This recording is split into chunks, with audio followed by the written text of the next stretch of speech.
un accord de paix entre la République démocratique du Congo, RDC, et le Rwanda a été signé ce vendredi à Washington, sous l'égide des États-Unis. Ce texte, qui vise à ramener la stabilité dans l'est de la RDC, a été conclu sans la participation du président du Conseil des ministres togolais Faure Gnassingbé, pourtant désigné médiateur officiel par l'Union africaine, UA.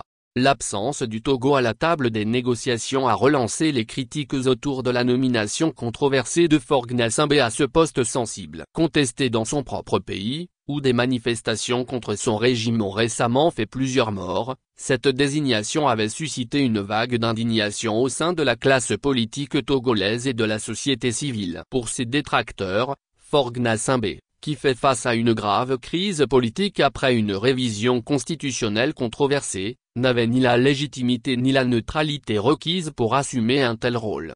Malgré les critiques internes, cette nomination avait été saluée à l'international, notamment par les Nations Unies, certains États africains et des partenaires diplomatiques de l'UA. Mais à Washington, le nom du Togo ne figurait ni parmi les délégations présentes ni dans les remerciements officiels. Le président de la Commission de l'Union africaine, Mahamadou Ali Youssouf, a salué dans un communiqué la signature de l'accord comme une étape importante vers la paix, la stabilité et la réconciliation dans la région. Il a également souligné le rôle constructif et de soutien joué par les États-Unis et le Qatar pour faciliter le dialogue. L'accord s'inspire d'une déclaration de principe adoptée en avril dernier et prévoit des engagements réciproques sur le respect de l'intégrité territoriale et l'arrêt des hostilités dans la région du Nord Kivu, théâtre d'affrontements avec le groupe armé M23.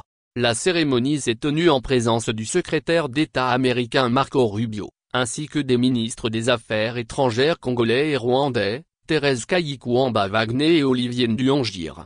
Le président américain Donald Trump a salué un nouveau chapitre d'espoir pour la région. Aujourd'hui, la violence et la destruction prennent fin, et toute la région entame un nouveau chapitre d'opportunité, d'harmonie et de paix, a-t-il déclaré, ajoutant que cet accord devrait aussi permettre aux États-Unis d'obtenir des droits miniers en RDC.